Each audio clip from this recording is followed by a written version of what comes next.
How many of you in this room understand the term evidence-based practice? Raise your hand, please. Perfect. It looks like I'm in the right place. If you have not heard the term evidence-based practice, don't feel bad. It's even a new term for me. I didn't know what evidence-based practice was until a few years ago. And I will tell you, all of those that raise their hand to say that they know what evidence-based practice is, I would ask you how many of you are actually putting it into practice.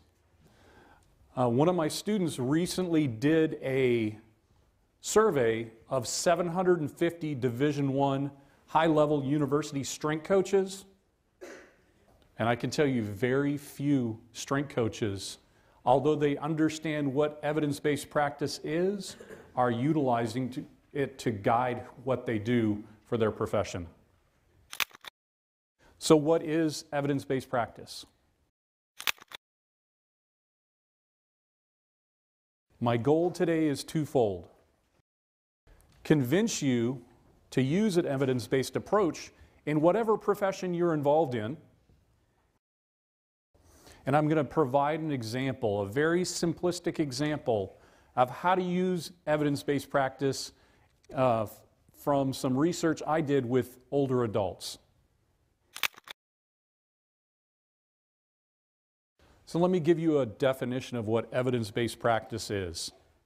So in this context, it's you utilizing the best evidence to guide what you do to train those that you work with.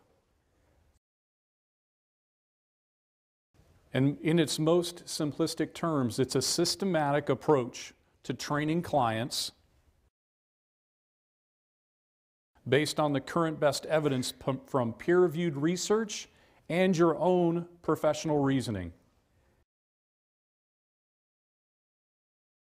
And it's based on a needs analysis. What are the needs of each individual population you are working with? For today, I'm going to use the example of aging adults. So when we talk about a systematic process, what I'm talking about is really a more judicious process of getting into the literature and finding the best evidence. It's not blindly following experts. You just heard Scott Calfield talk about training the multi-directional athlete. Should you just listen to everything that Scott tells you and not go and verify with the literature and based on your own personal professional practice to guide what you do with your athletes? Another problem we have in our field is these so-called experts that will read a few articles or a few abstracts and believe that that has the ability to guide their practice. These are the type of people that you see on Facebook or Twitter.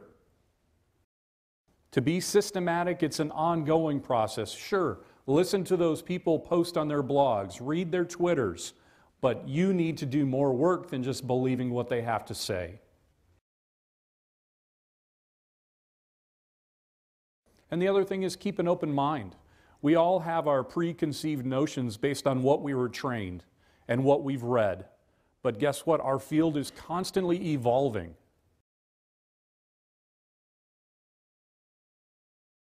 And I respect each and every one of you for being here at this conference because it shows that you have a dedication to finding the best evidence.